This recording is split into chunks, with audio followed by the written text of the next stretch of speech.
Good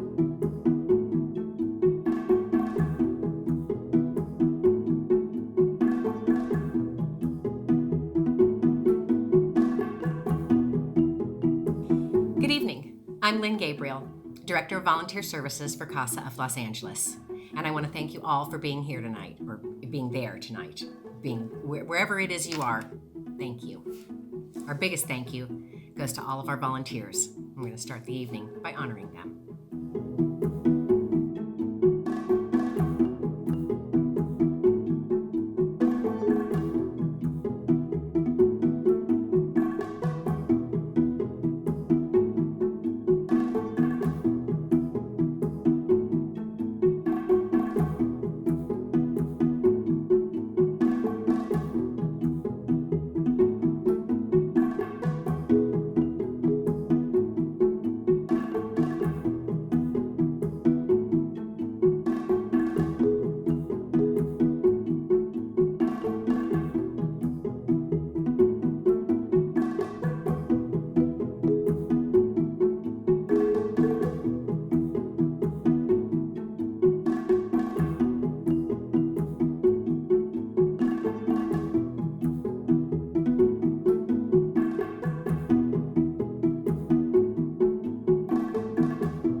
Wow, over 1,000 CASA volunteers.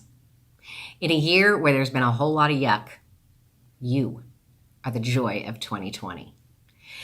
We've got a really great evening planned tonight. I'm so excited. We've got our CEO, Wendy Julian. We've got Judge Greenberg, the presiding judge of the Dependency Court.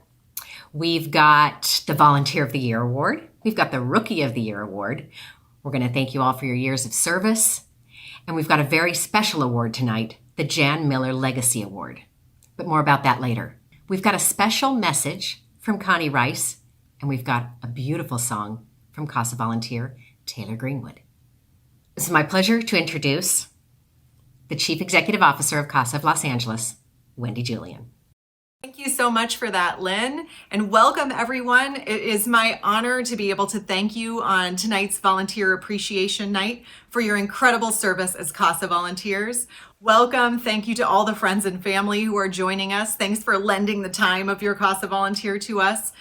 And I'd like to start with some words from one of my heroes, the late Congressman John Lewis. John Lewis embodied, of course, many of the values that CASA of Los Angeles embodies, and I think these words really sum it up nicely. He said, "If you come together with a mission, and it is grounded with love and a sense of community, you can make the impossible possible." And what a prudent night it is to talk about making the impossible possible on the first night of Hanukkah. And I wish you a very happy Hanukkah if you are celebrating a holiday, which of course is about light and bringing together people to make the impossible possible. And what could be more true of our CASA volunteers? People who believe that children deserve to thrive. People who believe that they will go through a training and meet a child and advocate them, even though they have no connection to them. What you're doing matters. And I've heard so many incredible stories of you making the impossible possible. Of you reading a child's file and finding out that it's been deemed that they will age out of care, but not giving up and finding family members, finding caregivers who will give that child or young person a permanent home. Of working with our medically fragile children to find solutions with caregivers who will help to change the trajectory of that child's life forever. Of believing in our teenagers and our young adults and knowing that they can be self-sufficient and they can thrive and you can help them do it. Making the impossible possible is what CASA is all about. And we thank you so much for your extraordinary efforts. Tonight, we get to recognize a few of you for your exceptional advocacy, and it has been called out by our partners and our staff, but it's really about thanking all of you, giving you our warm thanks and appreciation for your service. We also have the opportunity tonight for the first time to give away a Jan Miller Legacy Award, which you will hear more about later. But I want to end with a few words that Jan taught me. I had the great opportunity to watch Jan in action as a CASA volunteer for over 30 children and also an incredible resource to CASA as an organization. Jan had a favorite hymn. It's basically 6 simple words. It's certainly the way she lived her life and the way that I attempt to live mine. It says very simply, do justice, love mercy, walk humbly. And that is certainly what you all are doing as CASA volunteers. And I thank you from the bottom of my heart. It's my great pleasure to introduce our next speaker, who's crucial to CASA, but also to all of the children and families who are in dependency. Judge Greenberg is the leader of our court and has led in this past extremely challenging year with grace and humility. It's our pleasure to serve the court, to serve Judge Greenberg, and to serve all the judges by bringing them crucial information about our children's cases. And we really appreciate the unwavering support of volunteers and of CASA as an organization from Judge Greenberg. Thank you all. Enjoy your evening. And Judge Greenberg, take it away. Thanks, Wendy. And thanks to everyone for joining us here today. Court-appointed special advocates are vital and irreplaceable members of our court community. You are colleagues who are able to form bonds with children and advocate for their interests as no one else can. Through your efforts, provided as volunteers, the court is better able to understand the needs of dependent children and to fashion appropriate orders to best serve them and their families. Here's how I look at it. Judicial officers may be responsible for well over 1,000 children and their families. Attorneys may represent over 100 clients, both parents or children. Social workers have at least a dozen families on their caseloads. And all of us are struggling, particularly during the pandemic, to give each case the time it deserves. But to be honest, it can sometimes be a challenge. CASAs have one child client. You have a greater ability to achieve a level of involvement with children than anyone else who comes to court.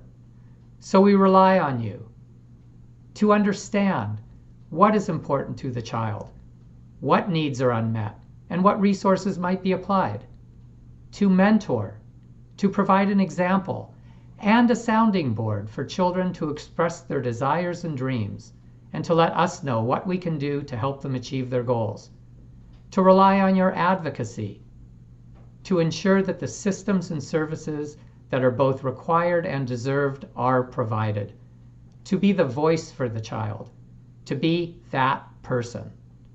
Our decisions are better because of your input, because of the information you share, and because you have provided insight not available from any other source.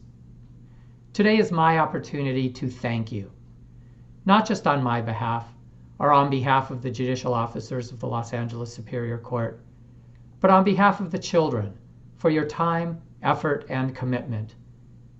To thank you for the impact you have had on their lives. I've often said that although there are many ways to serve children, CASAs are special. There are other wonderful organizations out there that you could have chosen to work with. Mentoring groups, sports programs, folks who provide educational support, or volunteering in a myriad of ways that help kids. But you chose the most difficult work. To work directly with abused and neglected children whose emotional state may be fragile, depressed, or explosive, and whose behavior may be difficult, harmful, or dangerous. Because you are that person. You are looking to be involved. You are trying to make the biggest difference you could. I'm here today to tell you you have been successful and to thank you. So with apologies to those who will be honored here today, as far as I am concerned, you are all the Volunteer of the Year. Thank you. Thank you, Judge Greenberg. Before we get started with the awards, we want to take just a moment to honor the volunteers who we've lost this year. Deanne Alongi, May Arakaki, Catherine Hill, and Jan Miller. And now, friends, I am thrilled to introduce you to our Manager of Volunteer Relations and one of my favorite people in the world, Betsy Ann Mudd. My name is Betsy Ann Mudd, and I'm the Manager of Volunteer Relations for CASA of Los Angeles. I'd like to congratulate our 35 volunteers that are celebrating their 5-year anniversary with us. For those watching, I'm so glad that you have chosen to gather with us tonight. I am equal parts exhausted for the year that we've collectively endured together and truly thankful for our CASA family. I'm inspired by the stories of resilience and accomplishments that you share with me on a near daily basis. Thank you for that. I also have the distinct pleasure of congratulating 4 volunteers who are celebrating their 10-year anniversary with us. To Terry Marius, Kathy McMahon, Carmen Pepperella, and Bob Perkins. Thank you from the bottom of my heart for your service as a CASA volunteer. Good evening. I am Debrina Dante. I am one of the supervisors here at the Edelman Children's Court Transportation Shelter Care Units. I have worked with many CASAs throughout the years and seeing their commitment and dedication to serving the families and the children here at the Edelman Children's Court. This evening, I would like to show appreciation and gratitude to Ron Stewart for 20 years of service to the CASA organization and to our children and youth. Ron, we miss you, we love you, and we salute you. Yay, Ron!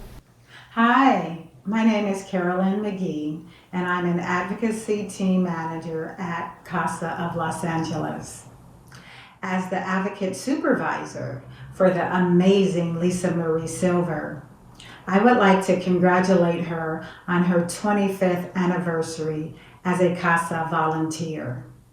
Thank you for your time, your energy, your passion, and your outstanding work as a CASA volunteer. You are a true asset and a true gift to the CASA program. Thank you.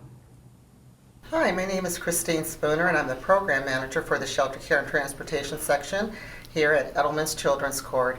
I'd like to take this opportunity to congratulate Joan Lee of 30 years of service with the CASA organization. Your service here at Shelter Care has been invaluable for us, and we appreciate all that you've done for our children.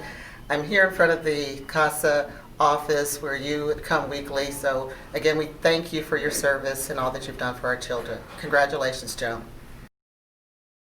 Next up, Chief Program Officer, Megan Maddock. Hello, volunteers. I'm Megan Maddock. I'm the Chief Program Officer at CASA of Los Angeles. I'm so thrilled to be with you virtually tonight and celebrating all that you do. One thing I know from my experience working with so many CASAs is that they are great at facing every new situation that is thrown their way and helping their young person navigate new challenges and opportunities. This year has really shown that resiliency in both our CASAs and our young people. Together, we've had to adapt to so many changes in our lives and in the advocacy we do. I'm so incredibly grateful that you are with us, and thank you so much for all that you've done this year. I'm really pleased to introduce our award for Rookie of the Year. The Rookie of the Year award is given to a CASA who is new, less than 2 years of service, but has gone above and beyond. Rookies are nominated by their advocate supervisor, who sees so clearly how much work you all do. You'll get to meet her and her advocate supervisor, Alice Choi, in a minute, but I wanted to share just how significant Jamie Swerling has been in her CASA advocacy. Jamie has been working with a young person who is almost ready to leave care.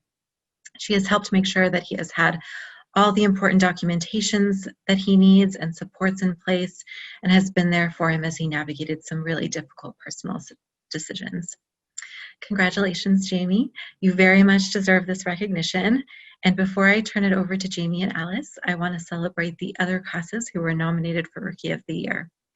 Brian Sanderson, Fred Wallace, Jean Irving, Nancy Lovett, and Sean Doherty. Congratulations all. I actually want to share something super exciting with you. Yes. I first off want to say that I'm just super thankful that you're a CASA. Thanks. Your skills and your passion, I'm just so thankful that you choose to commit your skills and passion to CASA and in this work. Obviously, there have been some challenges that you faced, but you've approached it with your tenacity and still approaching things also with empathy and humility. And your work has always been child and youth focused, and really what you've accomplished in such a short time is super impressive. And you're consistently working toward sustainable long-term solutions for your youth. And I just want to say it's super impressive, and Thank you. I really That's so appreciate nice. having you here. And so every year we like to recognize standout CASAs and just show appreciation. And I don't know if you've heard of one of our awards, the Rookie of the Year Award. It's where we choose a CASA. We nominate CASAs, and I nominated you. Aw, that's so nice. You won. I won? Are you freaking kidding me? That's amazing. Oh my God. Thank you so much. I'm shocked because I feel like, because, it's in this line of work, so they speak, you work and you just try to do your best, but I'm like, I'm speechless apparently because I'm glad I was so amazing. And now our Volunteer of the Year Award. Volunteers of the Year are nominated by folks outside of CASA, like judges, social workers, and attorneys, and are awarded to CASAs who have done exemplary advocacy in their case. This year was a very tough decision because we had 23 Volunteer of the Year nominations, the most we've ever had, which is only a sign of the brilliant work you are all doing out in the world. The CASA selected for Volunteer of the Year is truly exceptional, and not only because she got nominated by 2 people. In one of the nominations, it was written this CASA has nonstop dedication to the client and the case, and I truly believe that is no exaggeration. She has built relationships and advocated for services that hadn't been possible before, and continues to help support her young person through all the challenges of this year. I'm grateful that this young person has this CASA in their life. I'm happy to introduce Gabriela Shapiro and Kyu-Yi Han, both from the Children's Law Center, who will share a little bit more about this special CASA. Good evening. My name is Gabriela Shapiro, and I am a CLC1 attorney supervisor. When I received an email from CASA asking me to nominate a CASA volunteer for the award ceremony, I did not hesitate. Julie McDonald was the first and only person on my mind. Julie is one of the most thorough, involved, and knowledgeable CASAs I've had the pleasure of working with, both in and out of court. She makes sure to become an expert in every aspect of the case. Julie is familiar and understands all details regarding adoption and educational issues, so much so that she's gone toe-to-toe with principals, the Pasadena School District, and education and experts on behalf of the child. For years, I've watched Julie's nonstop dedication to the client and the case. She has not wavered despite the changes in social workers, therapists, and even attorneys who were assigned after I was on the case. Julie has been the one constant, devoted adult to this child. And Julie also has took it upon herself to get to know the caretakers for the siblings so that she can more appropriately advocate for sibling contact, and she has helped ensure that the siblings who are in multiple homes are able to see each other and regularly benefit from contact with one another. Julie has ensured that this child is placed in a safe and nurturing environment. She maintains constant vigilance and is aware of every incident that occurs to the child, and generally she is the one to notify us of what has occurred well in advance of DCFS. As the one adult our client can trust and rely upon to be truthful and to protect her, no matter what the child says or does, we are eternally grateful to Julie for her dedication and advocacy, and wish her a hearty congratulations this evening for this recognition. In addition, we are truly grateful to CASA for helping us find such wonderful people to work with our clients. Thank you and congratulations. Hi, my name is Kyu-Yi Han, and I'm a staff attorney at Children's Law Center. I've had the great pleasure of working with Julie the last few months, and her experience has been invaluable to me as a new attorney. Julie, I'm so glad that you've won this award. It has been truly a gift knowing you this short time. Our mutual client is young but has many behavioral issues, and Julie has been able to tap into her needs and to show her that she's loved and she's cared for and she's supported by a whole team of people. And she's gone above and beyond, especially during these COVID restrictions. Our client is currently in a group home, and Julie has even done things like conduct visits through an open window because she wasn't allowed into the facility. She has advocated for her in so many different ways, most recently in terms of changing her therapist. Our client did not appreciate her last therapist and was not improving behaviorally. Therefore, Julie was able to get her a new therapist who she seems to be doing well with, and I hope continues to improve with. Julie, thank you so much for everything that you do for our client and also for us at CLC. Congratulations on your well-deserved award. I'd like to thank the committee for recognizing this work. Not my work, our work. There's more than 1,000 of us in LA County, and each of us is the CASA Volunteer of the Year to the child we support. Today, I'd like to tell you about mine. 2 years ago, I called my supervisor and biggest supporter, Mika Khan, and I said to her, Mika, give me a tough case. I was sure I was up to it. I had just retired from an intense career that taught me to be clear-headed in a crisis. I raised 3 kids, so I could negotiate and problem solve with the best of them. All of our cases are tough, or they wouldn't need a CASA. But Mika really took me at my word. It was December 17th, 2018, when I first met Ria, a spirited 8-year-old girl who'd recently chopped off her own hair in the school bathroom. She was twirling around in the desk chair in her therapist's office at her group home. I walked in with a small gift and big hopes, thinking to myself, I got this. Her therapist was trying to explain what a CASA was as Ria ran around the room pulling things off the desk. She didn't even look at me. After about 5 minutes, she announced she was ready to be taken back to her cottage. I walked with her thinking to myself, maybe I don't got this. But when we got to her door, she turned back and hugged me, tight. Then she asked me when I was coming back. Life has made Ria a warrior. Her behaviors are her armor. She slips it on when she walks into her group home or her classroom. It keeps people at a safe distance. She wanted to let me in, but she didn't know how. I needed to earn her trust at her pace. Over time, I realized that Ria's struggle wasn't just her outer shell. It was how she saw herself from the inside too. I remember sitting across the table from her at McDonald's. I had just met with a family, a potential placement. She looked up from her French fries and said, "You told them I'm bad, didn't you?"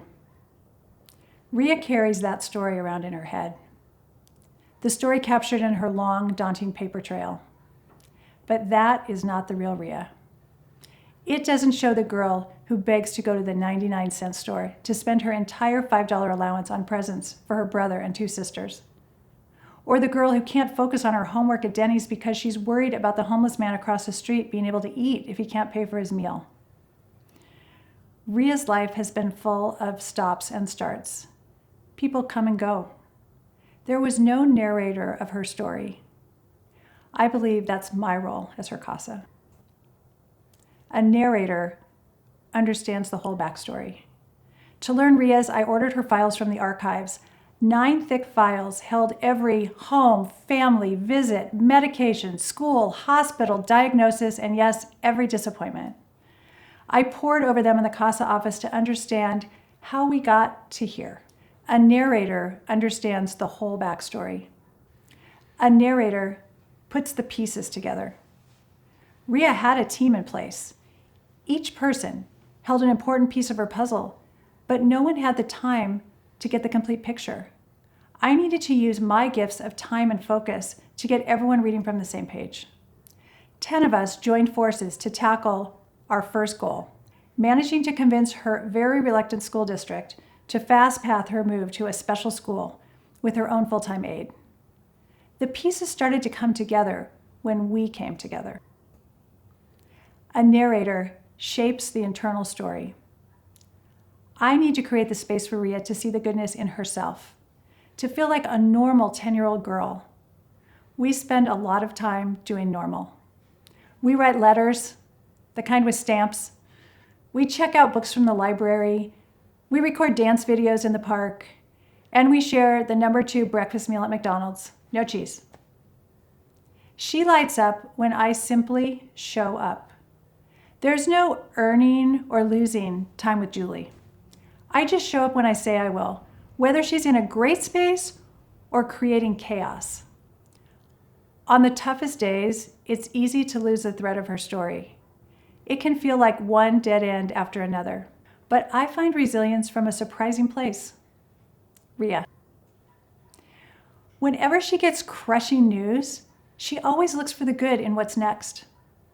This summer, she got a 7-day removal notice from her foster placement. We had to tell her she was going back to another group home after working so hard to get out of the last one. "Good," she said. "Then I can have friends to play with again." On those dead-end days, I like to skip ahead a few chapters in her story to the part where she feels fully loved and lovable, where she's dancing and laughing and giving herself permission to be her best self, just a normal girl. Let's face it, there are much easier ways to volunteer to help kids, but I can't imagine not doing this work. I get to fall in love with a child who brings out my best mama bear instincts. I get to be the narrator who helps change her story, a story I deeply believe in. A lot of our work as CASAs is invisible. We don't need much recognition. But today, it feels good to be seen. To my fellow CASAs and the incredible CASA LA organization that supports us, I see you. Thank you. Way to go, Julie McDonald. Thank you, Gabriella and Q-He. And now a very special guest to introduce the Jan Miller Legacy Award, Jan's daughter, Elizabeth Chen. Many of you knew my mother, Jan Miller, who was a CASA volunteer for 25 years and helped 35 kids in the process, and also served on the advisory council for CASA of Los Angeles. Being a CASA was so central to my mom's identity. It was her way of really giving back to her community, one child at a time, one family at a time, and really making an impact, a deep impact on those lives. If you met my mom, you couldn't talk to her for more than 5 minutes without learning she was a CASA and hearing an amazing sales pitch for becoming a CASA yourself. It just meant that much to her. I am so inspired by what my mom has done and what you all are still doing today. Thank you so much for your service. It's really, really wonderful. So as many of you know, my mother passed away just over a year ago. CASA very kindly decided to set up a special award in her memory called the Jan Miller Legacy Award. This award is given to volunteers for their commitment over the long term and dedication to CASA, as well as the way they embody the mission and core values of the CASA of Los Angeles organization. So it is with great pleasure that I get to announce 2 winners this year. The first winner is Vince Shadolsky. Vince became a CASA volunteer in 2013, and during the last 7 years, he has advocated for 20 foster youth. And if that weren't impressive enough, Vince supports CASA of Los Angeles in a multitude of other ways, with volunteer recruitment, speaking at information sessions, interviewing volunteer applicants, training new volunteers, leading them through court observation, and also speaking to classes about his personal experiences as a CASA. Vince has shown great leadership by being one of CASA's longest serving peer coordinators and serving on the advisory council, along with my mother. Our next honoree is Barbara Bruner. Barbara has been a CASA volunteer for 22 years. The longevity of her volunteerism is certainly notable, but it is the way she has approached her service as a CASA that makes her truly remarkable. Barbara supported many youth through her tenure and approached each case with humility, grace, wisdom, and patience. Additionally, Barbara has served on the CASA Advisory Council, working on volunteer recruitment and retention efforts. Barbara also served as a liaison between CASA volunteers and the board of directors for many years. She has spoken to countless new CASA volunteers and supported CASA with site visits for potential funders. Thank you very much to Vince and Barbara for your incredible service. And now it's time for you to meet our award winners. Let's hear what they have to say. Well, it feels wonderful because she was such a wonderful person in so many different ways. And the spirit of Jan is the spirit that all CASA should have. And so anything that honors her legacy and her spirit is something I'm very proud to be part of. Jan Miller and I became closer acquainted when we both served on the board of the California CASA. And, she's just a remarkable woman in every aspect, as a volunteer, as a person. And I just feel tremendously honored and touched to win this award. A long time ago, when I was working in probably one of those periods where I was less than satisfied with my job as a pharmaceutical sales rep, and I read this article about the work CASAs were doing on behalf of youth in care, on behalf of foster youth. And I thought, now that sounds really rewarding. That sounds like something I should look into. And then at the very final sentence, it mentioned that it was a volunteer opportunity. And I'm like, oh, well, I don't have the time to pursue that, but it sounded good. So I dismissed it at that point. But for some reason after that, it just would not let me go. I would be driving along and I saw a license plate that said, a license plate frame that said, be a CASA. A friend of mine who I literally known for years confided in me that she was a CASA. And I never knew, but the fact that it would come up. And so these things just kept surfacing. And so I said, well, let me just look into this. And as it worked out, I had a very cooperative boss who allowed me to take time off to undergo the training. And that's how I became a court-appointed special advocate. I was on jury duty, and a woman from a CASA volunteer who, sadly, I don't remember who she was, but she did one of those jury presentations, and she talked about what CASA does. And the one thing I remember remarking in my head on was the fact that she said, you know, you have to go to places you've never been before, parts of the city or the county where you've never been before, possibly, and talk to people you've never met before, and write up reports based on the notes you take. And I thought, well, geez, that's what I've been doing as a reporter for the last 30 years. So I think I could give this a try. And so that's how I first got interested. When I started out in CASA, I had no idea what it was going to involve. I knew the basics, but when I got my first case and then many others, I came to realize how important this job is and how much good you can do. And volunteering is a remarkably wonderful thing to do, because you know, we spend so much of our time working and with our own families, and you don't really get involved in the community very often, many of us. And so once I was not having to work anymore, I thought volunteering would be something I'd really like to give my time to.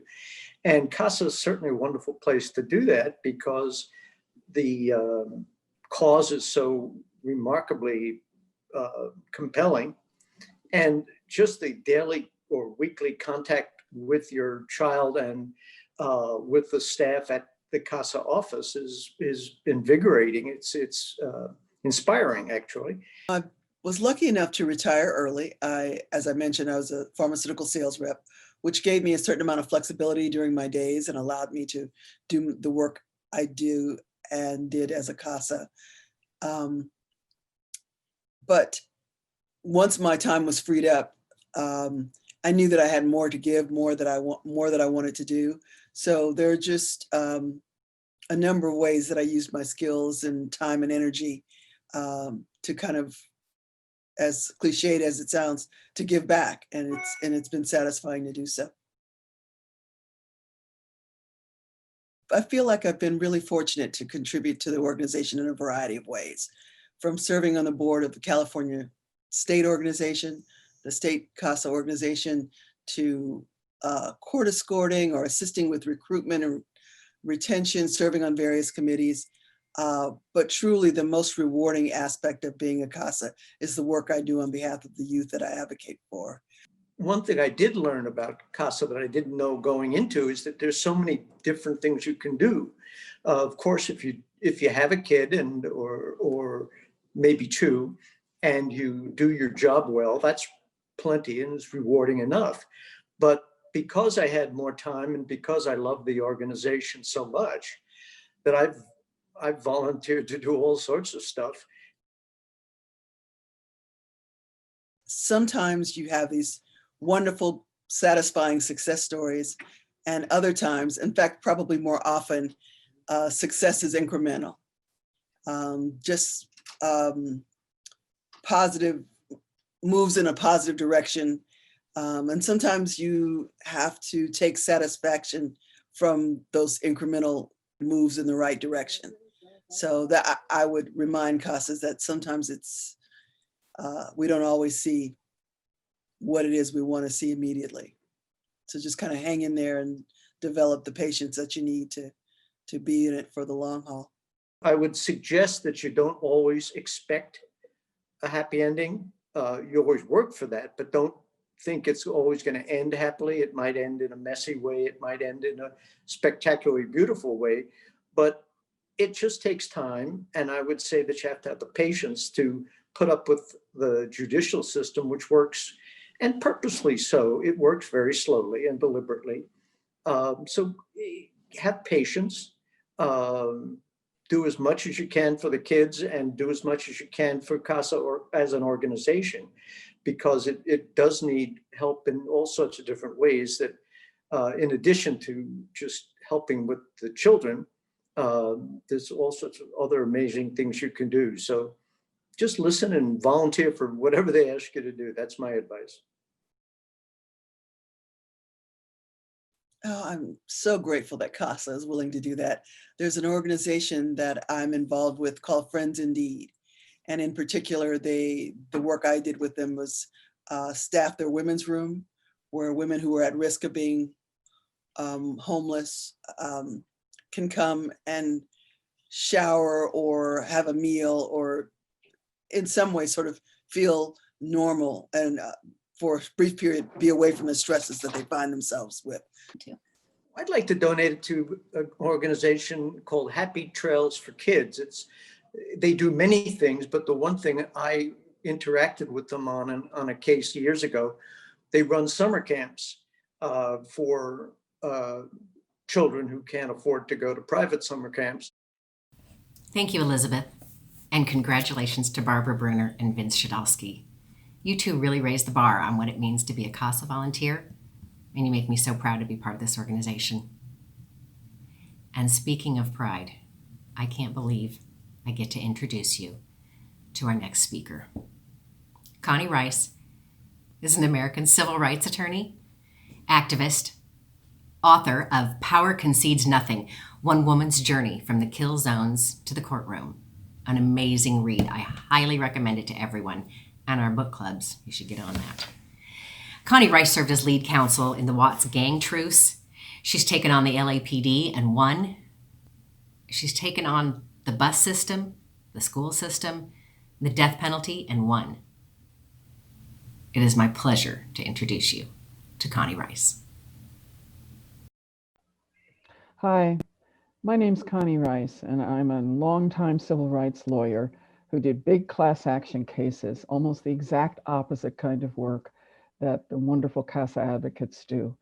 And when Lynn asked me to give you a short tribute and to let you know how deeply you're appreciated and your work is appreciated, I jumped at the chance. We can't be together because of COVID, but I just want you to know that the kind of work I do is focused on systems. My big cases go after institutional culture, political reordering of injustice, and going after big constitutional violations.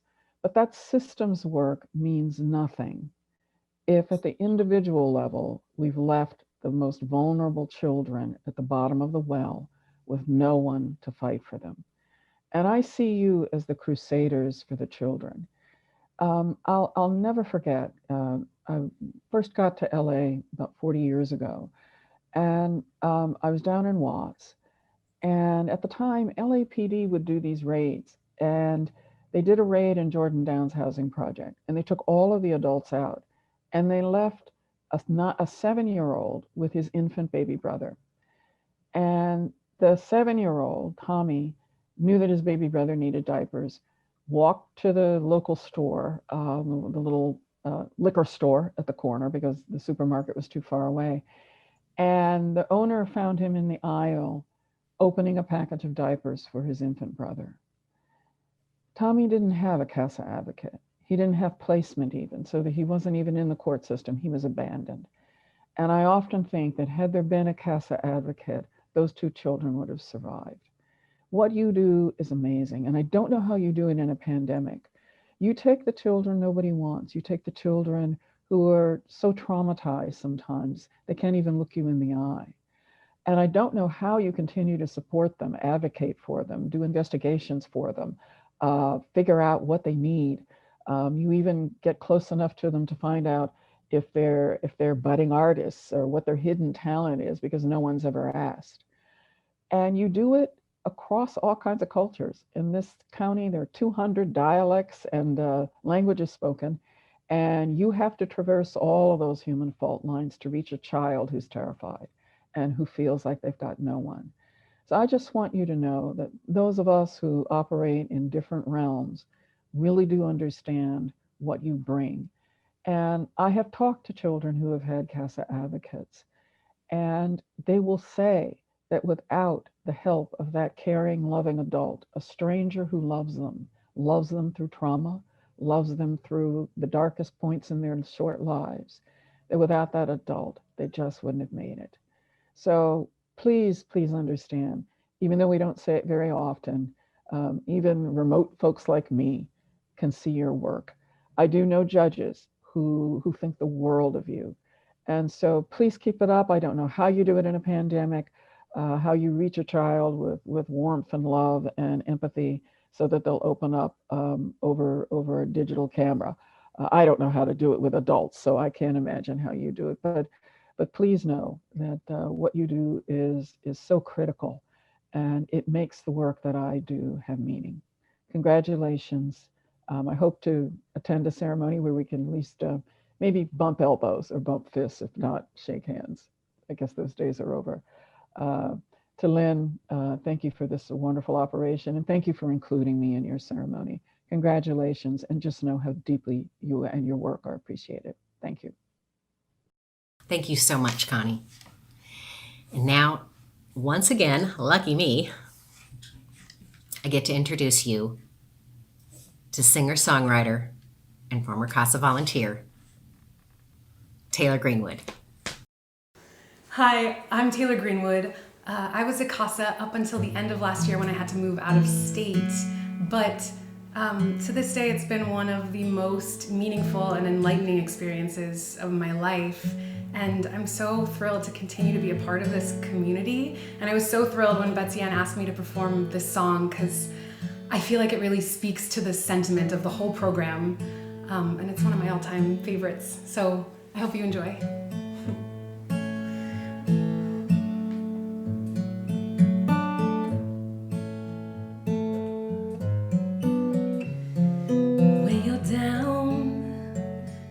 Trouble, and you need a helping hand, and nothing, no, nothing is going right.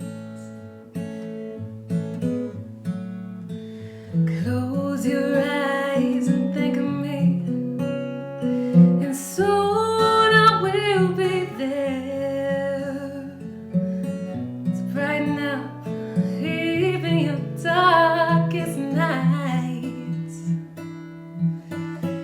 You just call out my name, and you know wherever I am, I come running, yeah, to see you again.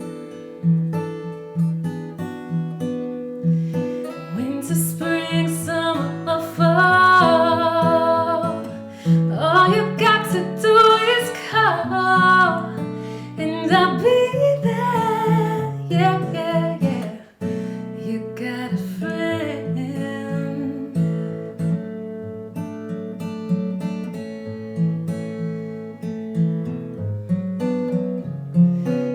If the sky above you should turn dark and full of clouds, and that old north wind should begin to blow,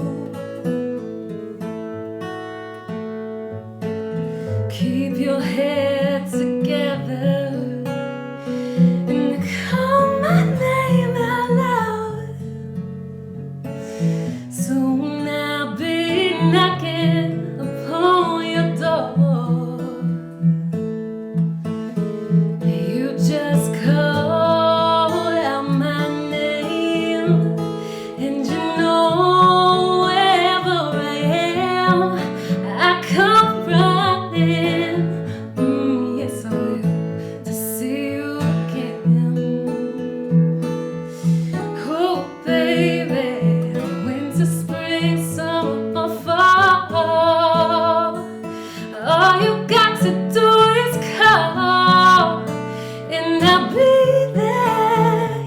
yeah, yeah. Oh, ain't it good to know that you got a friend? People can be so cold. They'll hurt you and desert you. They'll steal your soul if you let them. Oh, but don't you let them. Winter, spring, summer, or fall. All you got to do is call, and I'll be there. Yeah, yeah, yeah, yeah. You got a friend. You got a friend. Ain't it good to know you got a friend? You got a friend.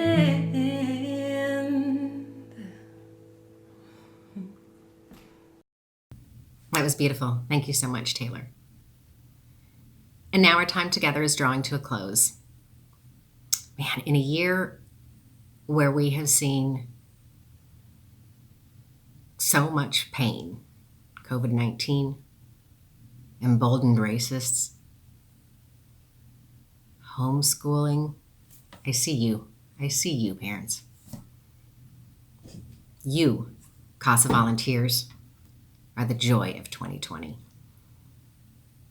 I want to thank you for sticking with it. I want to thank you for showing up for your youth and children. I want to thank you for doing the extraordinary. Good night, everyone.